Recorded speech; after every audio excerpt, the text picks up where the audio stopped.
Price எல்லாம் கத்த பிரியமாதே பிள்ளைகளே, இந்த நாள்ல வேதத்துல வசனம் சொல்லப்பட்டிருக்கு பாருங்க. மனுஷன் அநேக வருஷம் ஜீவித்து மகிழ்ச்சியா இருந்தாலும் பாருங்க, அவன் இருளின் நாட்கள் அநேகமா இருக்குமா.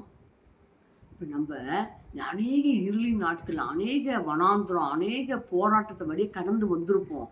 ஆனா பாத்தீங்கன்னாக்கா அதை நம்ம மறந்துருவோம். மறந்துட்டு பார்த்தீங்கன்னாக்கா, நம்ம புலம்பிக் கொண்டு பேசிக்கொண்டு எவ்வளவோ உயர்ந்திருப்போம். முதல் படி ஏற முடியாம இருந்திருப்போம். அநேக படிகள் ஏறி வந்திருப்போம். ஆனா நம்ம அத மறந்து என்ன பண்ணுவோம், இன்னும் எப்படி நம்ம ஏறப் போறோம், இன்னும் எப்படி முன்னேற போறோம், அத தான் கவலைப்பட்டுட்டு இருக்க ஒழிய, நம்ம பின்னாடி திரும்பி பார்க்கவே மாட்டோம்.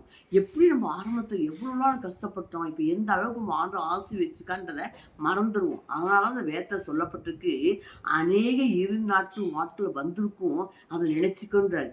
ஏன் நினைக்கணும்னு தெரியுங்களா? அந்த இருளி நாட்கள் ஏன் நம்ம நினைக்கிறோம்னா, அப்ப நமக்கு நன்றியுள்ள இதயம் வருங்களாம். பாருங்க, ரொம்ப பார்த்தீங்கன்னா வனாந்தரத்துல இருந்திருப்போம். ஸ்டெப் பை ஸ்டெப்பா நம்ம வளர்ந்து கொண்டே இருந்திருப்போம். ஆனா அந்த வளர்ச்சி நமக்கு தெரியவே தெரியாது. வளர்ச்சி தெரியாம இன்னும் நம்ம முன்னேறலையே, இன்னமும் நம்ம ஆசீர்வாதம் இல்லையே நம்ம கலை கொண்டு வேலைப்பட்டு இருப்போம் ஒழிய, நம்ம கடந்து வந்த பாதைகளை எப்ப நினைக்கிறோமோ, அப்பதான் நன்றி உள்ள இதயம் இருக்கும். மற்றவங்களுக்கும் பிள்ளைகளுக்கு சொல்லிக் குடுப்போம். கணவர்ட்டயும் சொல்லுவோம். மற்றவங்கட்டயும் பேசுவோம். இந்த மாரிலாம் நான் கடந்து வந்தோம். இந்த நிலையில கர்த்தர் என்ன ஆசீர்வதிச்சிருக்கார். இன்னும் உயர்த்துவார்ன்னு சொல்லி விசுவாசமா பேசுவோம்.